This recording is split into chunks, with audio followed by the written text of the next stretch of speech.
السلام علیکم ورحمۃ اللہ وبرکاتہ۔ سامعین کرام، آج کل بہت زیادہ چرچا چلا ہوا ہے کہ بھینس کی قربانی ہوتی ہے نہیں ہوتی۔ آپ کو دیوبندی علماء بھی ملیں گے جن میں یہ کہنے والے کہ جی ہو جاتی ہے، اور بعض ایسے بھی ملیں گے جو اس کا انکار کرتے ہیں۔ اسی طرح سنی علماء بھی آپ کو بہت سے ایسے ملیں گے جو کہتے ہیں قربانی ہو جاتی ہے بھینس کی، اور بعض کہتے ہیں نہیں ہوتی۔ اسی طرح اہل حدیث علماء میں بھی اکثریت آپ کو ملے گی کہ ہاں جی بھینس کی قربانی ہو جاتی ہے، بعض کہتے ہیں کہ نہیں ہوتی۔ یہ صرف ہمارے پاکستان کا مسئلہ نہیں، بلکہ پاکستان، انڈیا، بنگلہ دیش، ان تینوں جگہوں پر اس چیز کا بڑا شور مچا ہوا ہوتا ہے۔ پہلی بنیادی چیز یہ ہے کہ رب تبارک و تعالی نے جو 4 قسم کے جوڑے بیان فرمائے ہیں، ہم اس طرف کیوں نہ توجہ کر لیں۔ اونٹ ہے، گائے ہے، بھیڑ ہے، بکرا ہے۔ بکری ہو، بکرا ہو، بھیڑ ہو یا دمبا ہو، گائے ہو یا بیل ہو، اونٹ ہو یا اونٹنی ہو، ان جانوروں کی قربانی بالاتفاق چلی آ رہی ہے۔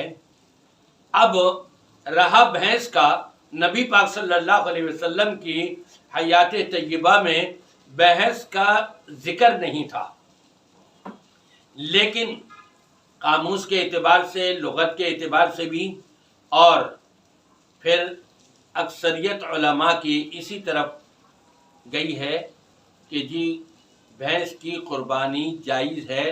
بھینس گائے کی ایک شکل ہے، ایک صورت ہے، بھینس گائے کی قسم میں سے ہے۔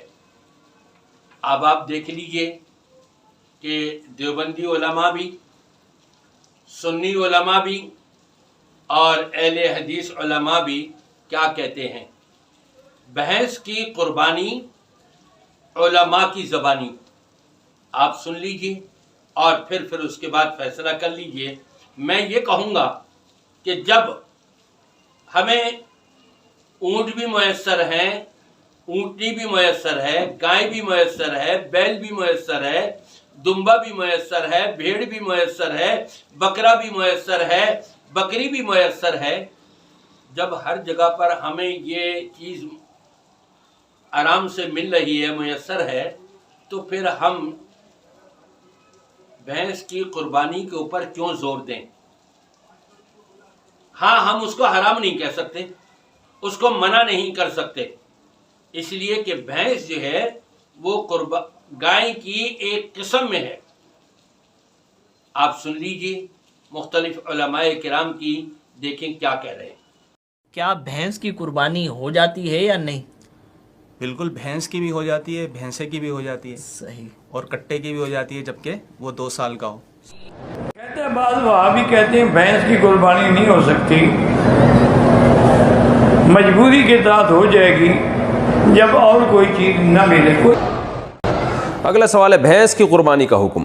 حدیث پاک میں قربانی کے لیے کون سے جانوروں کا ذکر آیا؟ کچھ لوگ کہتے ہیں کہ بھینس کی قربانی نہیں کرنی چاہیے کیونکہ حدیث میں اس کا ذکر نہیں۔ اس بارے میں رہنمائی فرمائے محمد رفیق گلگت سے۔ بھینس کا اگرچہ حدیث میں صراحتاً ذکر نہیں ہے، لیکن پوری امت کا، تمام فقہا کا اس پر اجماع ہے کہ بھینس بحکم گائے ہی ہے قربانی کے معاملے میں۔ تو بھینس کا حکم وہی ہے جو گائے اور بیل کا حکم ہے، تو بھینسے کی قربانی بھی جائز ہے بلا کراہت، اور بھینس کی قربانی بھی بلا کراہت جائز ہے۔ یہ آپ نے سنا، اور نتیجہ رزلٹ یہ آیا سامنے کہ بھینس کی قربانی بھی جائز ہے، اس کو ناجائز کہنا درست نہیں ہوگا۔ اللہ تبارک و تعالی ہم سب کو قرآن و سنت کے مطابق عمل پیرا ہونے کی توفیق عطا فرمائے۔